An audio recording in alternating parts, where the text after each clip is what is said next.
attack was in the reception area of Sinn Féin's press office in West Belfast.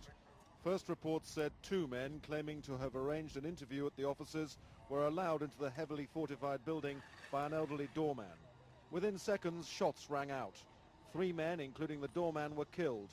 2 others were injured, one of them very seriously. A Sinn Féin spokesman said a young child had been sitting nearby and is being treated for shock. All of the casualties were rushed to the nearby Royal Victoria Hospital. One of the first at the scene was Sinn Féin West Belfast MP Gerry Adams.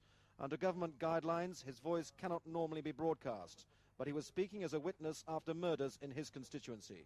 By that time, some of the people wounded and killed had been removed, and there was one man there who died within seconds of me arriving. There were shotgun cartridges on the floor. In the past hour, the police have said that a BMW car which could be connected to the murders has been found 12 miles away at Ballinderry on the shores of Lough Neagh. Inside was a body of a man who security sources say could be a police officer.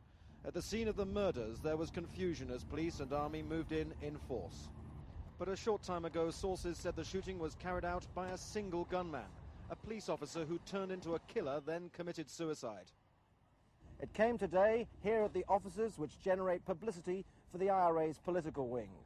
And on the day that the Irish president was visiting the city, trying to promote an atmosphere of peace and reconciliation. The historic first ever public visit here of an Irish president had been a peaceful affair.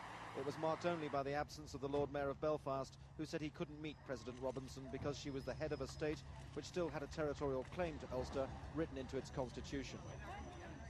But at lunchtime, news broke of the shootings, and President Robinson gave this response. I've only just heard the news, and I am obviously very distressed by it, and very distressed by any death by violence.